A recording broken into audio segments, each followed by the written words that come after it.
Welcome to RPV City Talk. RPV City Talk is brought to you by the City of Rancho Palos Verdes to inform the community on recent city matters. RPV City Talk is a weekly show that features the RPV mayor, city council, or city employees. Hi everyone, I'm Liz Brown Swanson and welcome to RPV City Talk. Today we're going to talk about an issue that's concerning more residents here in the city, and that is the growing reports and sightings of coyotes right here in our community. And we're going to talk about this issue, and joining me now is an expert on coyote management. She is Lindsay White-Dasher. Thank you for being here. An urban wildlife specialist with the Humane Society of the United States who's traveled here from Washington, D.C. to talk about this issue. And with our city, of course, we have Greg Post, who is the Community Development Director with the City of RPV. And when you have concerns about coyotes, you're calling his office here. So we're going to talk about all this. I'm going to start first, though, with you. Welcome here. Talk a little about your background and how you're involved with managing coyotes in communities. Sure. So my role with the Humane Society of the United States is to work with communities like Rancho Palos Verdes that are having problems with wildlife such as coyotes and help them come up with plans that help to resolve conflicts with people and wildlife. So my background in coyotes started with a great research project in the Chicago area called the Cook County Coyote Project.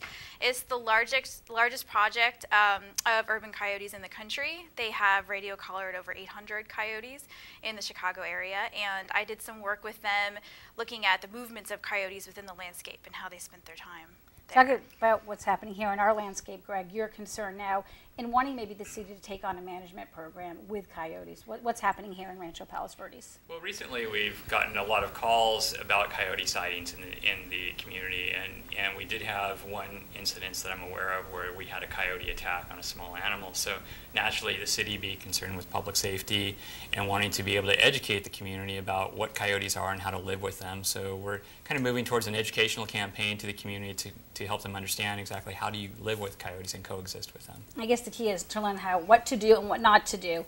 So let's just start off with what do you do when you know there are coyotes that are in your yard? What do you do? Well, the first thing is if you have a coyote in your neighborhood is first not to worry. The vast majority of coyotes are very afraid of people, and they will actually go out of their way to avoid us. But if you do have a coyote in your yard or neighborhood that isn't running away from you when they see you, the most important thing to do is to look big and loud. So we call this hazing a coyote. So there's lots of fun things you can do. You can buy an air horn, one of these little air horns you can find at any party store. You can blow it and it makes a loud noise. That'll scare any coyote away. Maybe neighbors and kids and pets in the neighborhood. You can carry a whistle with you when you're walking your dog, and if you see a coyote, you just blow the whistle. You can even make homemade hazing tools. So this is just a sippy cup with some pennies in it, or you could put dead batteries in it, just shake it at the coyote. And what happens is they will learn through those noises that people are scary, and they'll avoid us. The other important thing is if you see a coyote in your yard or your neighborhood, you always want to stop and think, why are they here? And the answer almost always is food. So if you have pet food outside, fruit trees are a big attractant for coyotes. A lot of their diet is made up of fruit. So if you have fruit trees and the fruit's falling on the ground, it's really important to pick it up. If your trash is overflowing or not secured, you want to secure that. So, making sure that you don't have any food attractants is really important. And talk to your neighbors. Let them know in a nice way, these fruit trees you have here are attracting coyotes into the area. And then finally, if you have pets, it's very important never to let your pets outside unattended. Right. I know, again, like the situation with the most recent serious call was the fact that there was an animal, a pet was killed in our community. And but when you're getting calls from residents, what is do you go out? Do you check it out? Is there a trapping program? What are we doing? Well, mainly what we do is when we get a call from residents, it's really trying to educate the resident and find out, what they're doing in regards to coyotes. Are they doing some of the hazing aspects that Lindsay pointed out to? Do they have food that's kept in their backyard that perhaps is attracting the coyotes? And we really try and focus on that. So usually residents will call our code enforcement division, and we'll at first try and do that and educate them on what they should and shouldn't do. Right, and of course it's not just here in RPV. We live in this landscape where there's canyons, and as you were saying, Southern California does have a significant problem. They're not just in the wild. They're now coming into downtown areas, right? There was a story I think I saw in your PowerPoint where there was a coyote that's made his way into a Quiznos. So why are they actually coming into like where you out of the wild and into just coming into grocery stores? Or well, there's lots of reasons. I mean, one reason is we've eliminated lots of their natural sources of habitat, but another reason is coyotes are very intelligent and adaptable, and they have found a niche here in our urban areas. They don't have a lot of competition from wolves or bears or mountain lions in our cities, so they can come in and there's lots of food for them. Their primary diet are rodents like mice and rats, so they're actually providing us free pest control in that regard, doing us a favor. So there's plenty of food, not a lot of competition, and most of the time they go out of their way to avoid us. They've learned how to become more nocturnal to stay out of our way, how to cross traffic. So they're doing really well in these areas. But when you say, I always thought that that's when they came out was at night, but they are prowling around during the day. Yeah, well, actually, coyotes are most active at dawn and dusk. They just often in urban areas they become more nocturnal to avoid us. But they can learn, and we have taught them this, that if they come into areas during the daytime and we don't scare them away, then they feel comfortable coming out during the day, maybe coming into our yards and eating pet food. So that's why it's so important whenever you see a coyote. Again, if you see one during the day, it's not necessarily a cause for concern because they're naturally out during the day. But if they don't run away from you, it is important to haze them and scare them away. But again, most coyotes are not going to come after a person. Right, yeah. And in fact, I think you mentioned that in the whole U.S. and you're doing studies, there's been 168 attacks perhaps when there's millions of dog attacks. I think people think that they're all out there ready to eat them or something. Exactly. Yeah, I actually looked up every single documented case I could find of a coyote biting a person, not just in the U.S. but in Canada, from the early 1900s through now, and we found less than 10 bites per year compared to 5 million dog bites a year. I don't know if you know, Greg, if you've been sort of tracking the number of calls. They are in the increase in the city? Are you I'm not sure they're necessarily in the increase. I think what you find is during the late spring and into the summertime, coyotes tend to, I think their habitat, the way that they activate, they're a little bit more active during those times of the year. And so this is the time when we do get calls. And in the winter months, I think they tend to, their activity levels go a little bit lower, so the calls will reduce and the sightings will reduce. But we just received a lot of calls lately in the summer, so that's why we're kind of moving towards some sort of an educational campaign to at least let people know what they are and how to deal with them. Right, and there's certain areas though in RPV that the sightings are more prevalent, or you think there's more of the coyotes are living in these areas? Mostly what you're going to find, I think, is where you have that urban wildlife interface, where you have homes that back up to canyons, or where you're close to canyons or open space areas. In our city, that's a lot. We have a lot of open space areas, so you're going to find them throughout the city. And you will find that mostly a lot of times that they will come into and walk down your street if you're in one of those areas that is adjacent to an open space area. So it's a matter of when you see them, exactly what Lindsay is talking about is how do you deal with it. A good way to deal with it is actually to scare them and try and get them moving away and being fearful of humans again. And a lot of what you're doing is trying to educate on the behavior of coyotes. What are the myths? What do you think people, I mean, in terms of when you present their behavior, you make them sound like they're a lot nicer than we think they are? Yeah, well, a lot of people, when they see coyotes coming into their neighborhood, they think that coyotes have run out of food and they're coming into our neighborhood to eat our pets. But that couldn't be farther from the truth. There's plenty of food for them, mice, rats, rabbits, white-tailed deer fawns. There's plenty of natural sources of food for them. But however, if people are leaving unattended pets, especially cats and small dogs running around outside, those can look like prey items to coyotes. They look very similar to a rabbit or a woodchuck or something that a coyote would naturally eat. So that's why it's so important not to let your cat outside, not to let your dog outside unattended.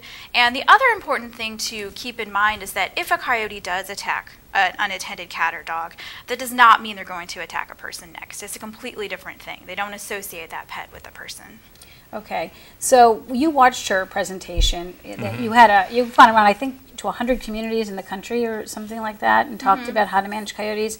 When you were watching her presentation, which was incredibly informative, were there things that stuck out that you want residents to really be aware of in terms of? I think it's really. I think really the main issue is really on watching how you.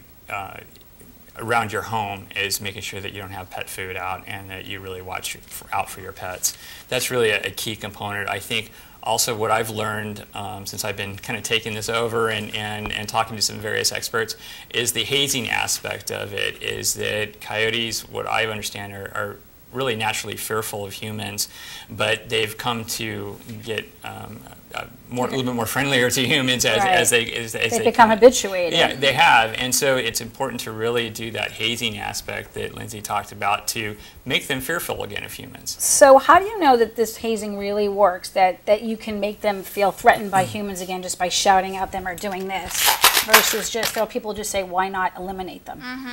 Because we've seen it work. We've seen it work. Denver, Colorado has a really great program. A lot of other communities in the Colorado area, places in Illinois, Louisiana have started adopting this approach. And they have successfully changed the behavior of problem coyotes. So even coyotes that have attacked dogs, including large dogs, coyotes that have been following people, that have been lounging in parks in plain view of people during the daytime, they have used hazing to successfully eliminate that behavior. So how have you studied, though, like, again, this back to this, I know when I've talked to friends, I have friends that have had issues where they've lost their cats to coyotes that just say, we want to go in and start eliminate them, there's too many of them. Why not that approach? Well, I mean, it doesn't sound as nice, but yeah, it's not just that it's not a humane approach, which of course it's not, but it's also just that it's not effective for several reasons. One, when you reduce a coyote population through trapping or hunting, the remaining coyotes will respond by reproducing more, so they'll have more pups. Also, coyotes live in family groups similar to wolves, where typically only one female breeds, but if you kill that female, all the rest of the females will breed. So you'll have more females breeding, having more pups, and pretty quickly you end up with more coyotes than you started with. At the same time, even if you are isolating a specific individual coyote that's causing a problem and you remove them, their territory is going to quickly be replaced by what we call transient coyotes. These are single coyotes out there looking for a home range. So they're going to move right in. And if you haven't eliminated the problems that led to this in the first place, such as people leaving pet food outside or pets running around outside unattended, these new coyotes can very well have the same problems. So you're saying trapping doesn't work? It doesn't. That's that from your point of view, and it's documented. You're saying that. Well, especially on a large scale, so just trying to trap coyotes on a large scale to reduce the population with the thought being that you will reduce the number of conflicts, we definitely know that that doesn't work. Our country, USDA Wildlife Services kills 80,000 coyotes per year. We've been doing that for hundreds of years. And we have more coyotes than we ever did before in more places than we ever did before. So. Right. And there's really, again, no way to actually officially do a coyote count. Like, we have no idea how many coyotes we're living with right now, right? Is there a guesstimate? I mean, are there... I have no idea how many coyotes are out there. The howling right at night and do like a... Well, that can be deceiving because when you hear howling, a lot of times 2 or 3 coyotes can sound like 20 or 30 coyotes because they do voice tricks. So that wouldn't be a good way to measure. And you know, the best researchers out there have been trying to answer that question, and they still haven't been able to answer. But on the issue of trapping, I know that the county does do trapping programs, and the city of RPV has now entered into a trapping agreement. We have entered into a contract with the county to do trapping only on an if-needed basis. So it's really, and even the county takes a very conservative role in doing any kind of trapping. First, what they do is they would actually investigate the matter, see what conditions are out there, and really more, they actually go towards educating the community as well, because they realize that trapping really doesn't work. But from an occasion, perhaps there might be an animal that is extremely aggressive and that they'll try and trap that animal, but that's only in those cases. Right. So again, to keep reminding the viewers that are watching that are concerned about coyotes, why we have you here, and we're so glad to have you here with your expertise, is again to know what to do and what not to do. Back on what to do, there's things you can do, I guess, maybe to make your yard more coyote safe. For example, fencing, or what kinds of things can you do besides obviously not leaving food out? What else can you do to help keep them away? So in terms of fences, it's really important to realize that coyotes can easily jump over a fence that's less than 6 feet tall. So if you have a fence less than 6 feet tall, that's not adequate protection for leaving your pet outside. If you have a fence that's at least 6 feet tall, what they have to do is jump up onto the fence and push off. So you can do things to the top of your fence, like put pointed buttresses, something called a coyote roller, which is a loosely rolling device that doesn't allow them to get that grip. There's several things that you can do to the top of that fence if it's at least 6 feet tall. But even then, you know, it's always a good idea to be outside with your pet when they're out there. I think another thing that I've heard that you can do is put motion sensing lighting in your backyard as well. I think does that kind of startle them sometimes? Does that work? Or there's motion sensing lights. I think they would get used to pretty quickly. Again, they're very used to lights in the environment in our cities. There is something called a scarecrow sprinkler, which is a motion activated sprinkler. I think that's a bit more scary to them, and that could work at nighttime. But really, the best thing to do if you can is to get out there yourself and scare them away, because they might even get used to that. The best thing is to make them scared of people. Now, if you have a coyote in your yard and it's a repeat visitor, but isn't, you see it, and then, like I have a friend I was just traveling with this weekend who in the morning, every time she gets up, there's a coyote in the front yard and then leaves. I mean, do you report that? Or, I mean, she doesn't even have time to run out and probably shake the can, but it's a repeat visitor. I mean, would you suggest she goes out and shake something or just let it be? If it runs away before she even gets out there, then that's not something to be concerned about. Now, again, if you want to go out there and scare the coyote away, that's fine. I personally don't think you can overhaze a coyote because all you're doing is making them scared of people. But in that situation, I don't think she has anything to be concerned about. Yeah. How do you think it came to be that they weren't afraid of people in the first place? What is your research showing? Well, they're very smart, and what they do is they test us. So they might, for instance, first come onto the outskirts of a community and see a dumpster where they can eat from the trash can. If nothing bad happens, maybe they'll come up into someone's yard and eat fruit off a fruit tree. If nothing bad happens to them, then maybe they'll come up onto someone's porch and eat the pet food. So every time that we see a coyote and we don't react to them, we are teaching them that people are not scary. So we've actually taught them without realizing it to be habituated. But the good news is we can reteach them again to be afraid. It will probably just take a few of these, scaring them with noise, and they're not going to return. Is that what you're saying? Usually it only takes 2 to 3 times per coyote to eliminate that behavior. And the other good part is when you haze one coyote, they'll go back and teach that to all the rest of their members in their family group and their pups. So when you haze one coyote, you're often reaching a whole group. Just like they're teaching them, listen, Mr. Jones has a bunch of cat Exactly. in his backyard. Exactly, it works both ways. And do they? I mean, this is also this when you bring this up, this feeling of that they travel in packs. Is that usually what happens? So most, except for the transient loner coyotes that I talked about, most of them do live in family groups, but they don't hunt in groups or packs like wolves. So again, they're hunting mice or rats. That's not something they want to share with another coyote, but they do defend their territories in groups. So if you see them in a group, especially if you're walking a large dog, especially if that large dog is off leash, you might see them in groups because they're defending their territory, possibly against your dog. And what is like the best resource that's probably out there online? Would you suggest going to your website? I don't know if the city has some things going up right now, just again to educate what you do, what you don't do. Yeah, we're actually, with the city, we actually do have a section on our website that talks about coyotes that we're going to be putting some more educational information So where would on. they find that? Just the front page? It's under the Code Enforcement Division under coyotes, because it's our Code Enforcement Division that actually manages this animal control part for the city. And of course, I'm sure the Humane Society of the United States, your Of course. website, which is what? You want to give that out? HumaneSociety.org. And then if you search for coyotes, you'll find lots of information about how to protect your pets, how to haze, how to protect your yard, all kinds of those things. I might also note that what the city's also going to be doing is we're going to be mailing out letters with informational brochures to all the homeowner associations within the community to pass out to the residents. So it gives them a little bit more of an educational tool as well. So what happens when you're walking in the canyons here? And we have beautiful, I know you haven't necessarily been around in the canyons here, but incredible. We have hundreds of miles of trails, or there's hundreds of acres out there preserved that we have that people are out in all the time. If you were to see a coyote, what do you do? I mean, I think my gut reaction would be to run, but I know that doesn't make sense. Right, run after you. Well, and I can understand that. I think that'd be a lot of people's natural reaction would be to run away. But it's very important never to run away from a coyote. And that's true of most predators, like mountain lions, bears, all of the wolves. And that's because when you run away from a predator, it initiates that chasing behavior. So you don't ever run away. You want to be big and loud, yell, blow your whistle. You can throw things. If you don't have any tools with you, the easiest thing to do is just yell and wave your arms. Say, "Go away, coyote."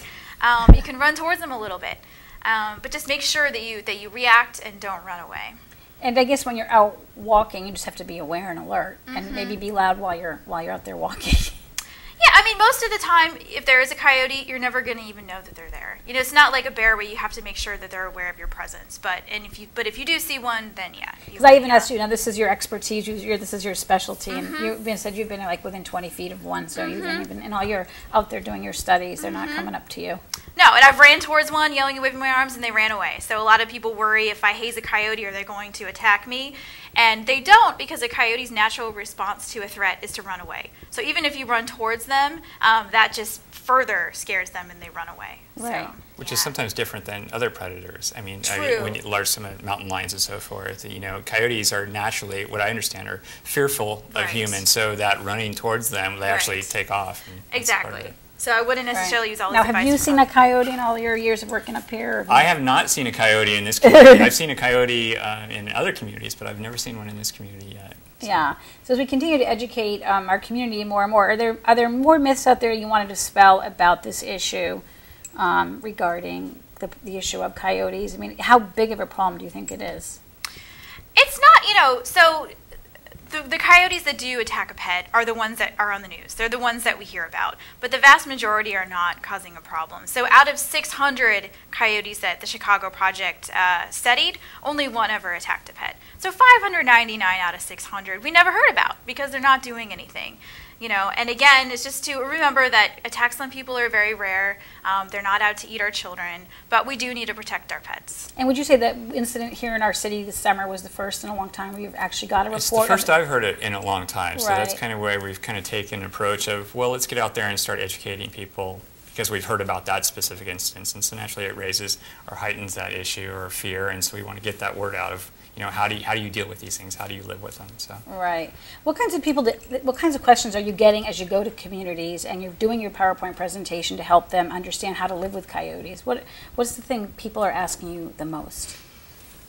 Well, other than the things that we've already talked about, people that have run-ins with coyotes when they're walking their dog. So one of the things I like to explain is during the winter months, so December, January through March, that's the time that coyotes are breeding with each other. So they're a bit more territorial about their mate. So if you have a large dog and they're off leash, especially walking through a coyote's territory, they might view that as a threat. So it's really important to use a leash that time of year. And some people have experience, I don't think in this community, but when they're walking their large dog on a leash during that time of year, a coyote might follow them for a bit.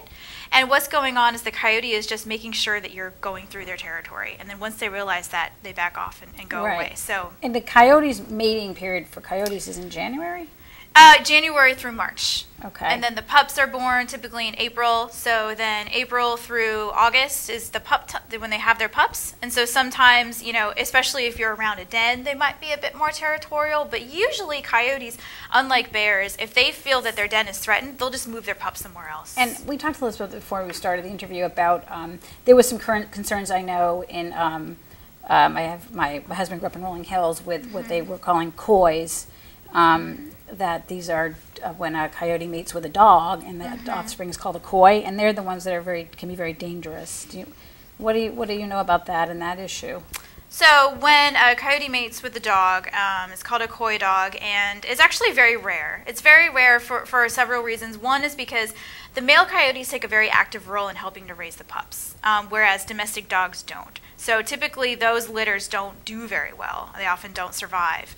At the same time, then the resulting coy dogs have a different mating cycle than the coyotes, so they typically die off there. But I've never heard that they're more aggressive. You know, I think that's just speculation, but I've never heard any evidence that that is true. And you haven't had concern about this? I've never heard of that in our community. At all.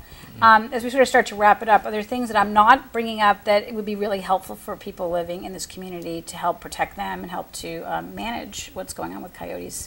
Yeah, one thing I forgot to mention when you were asking me about protecting your yard. So in addition to looking at your fences, you also want to look at your shrubbery. So coyotes are ambush predators. So if you let your dog outside the same time every morning and you go back inside to drink your coffee, the coyotes in your neighborhood probably know that. They know that you let your dog outside every day at 6 a.m.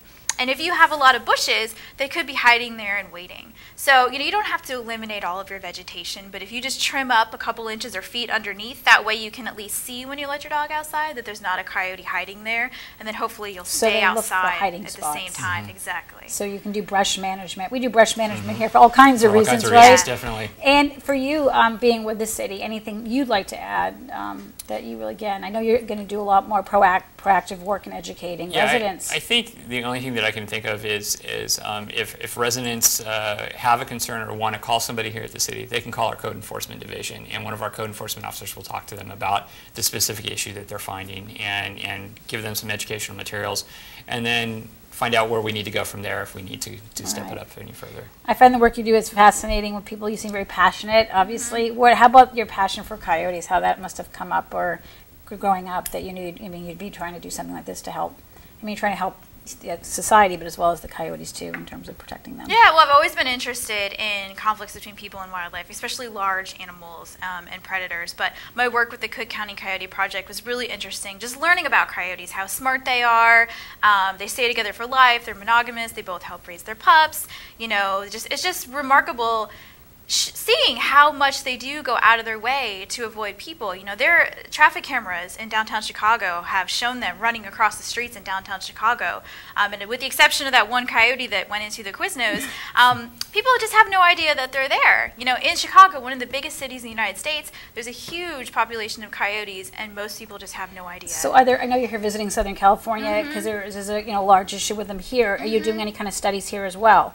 Is the Humane Society? I'm not, no. But there's actually an interesting study going on right now in Colorado where they're actually testing some of these hazing techniques and testing people getting involved in hazing. So that'll be interesting to see the results of that coming out. Okay, so Lindsay, what happens when you first see a coyote, you get out there with a shaker, and you're trying to haze this coyote, but there's no reaction from the coyote, and they're still just kind of standing there? Yeah, actually, it's fairly common for a very habituated coyote to just stop and look at you while you're doing that. And that's because they're trying to figure out what's going on. They don't know what you're doing. They don't understand. So they're just sort of checking it out and seeing what happens. So if at that point you just walk away and decide that either that didn't work or you think, oh, great, I'm done, I did my job, all you have taught the coyote is that he just has to wait a moment and then you'll walk away and he can go back to whatever he was doing before. So it's really important to intensify your hazing. So get bigger, get louder, run towards them a bit if you can.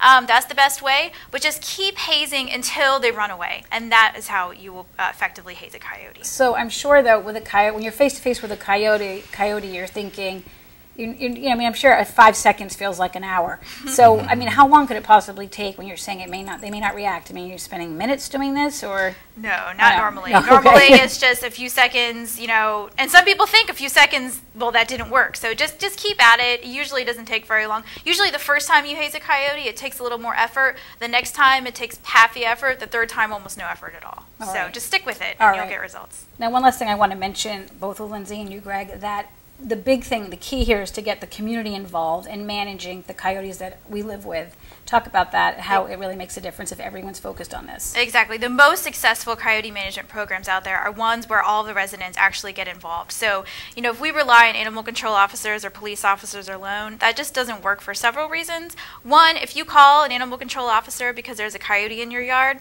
99 times out of 100, by the time they get there, that coyote is going to be gone. But if instead you get out there with your whistle or you douse them with your squirt gun or your hose, you are teaching that coyote. That coyote who lives in your neighborhood is now going to be afraid of you. And that's what we want, because coyotes quickly learn how to recognize animal control officers and police officers. And they'll recognize their cars before they even get out of it. And they'll be afraid of them, but not afraid of you and me walking our dogs. So that's why everybody has to get involved in hazing. And that's why, again, you're going to start notifying all of our residents about this. Yeah, and that's the approach that we're going to be taking, is notifying the homeowner associations and each of them will then notify their particular residents. And I'll be more than happy to attend a homeowner association meeting if they desire, along with perhaps a county representative that is familiar with this, and we can speak to some of your residents as well during the homeowner association meetings. Okay. So. Well, thank you both, Greg Post being here with the city, and Lindsay White-Dasher, Urban Wildlife Specialist with the Humane Society of the United States. It was terrific to have you here in our studio, and I hope to see you back here again. Thank you. That'll do it for this edition of RPV City Talk. I'm Liz Brown Swanson. Thanks for watching. See you next time.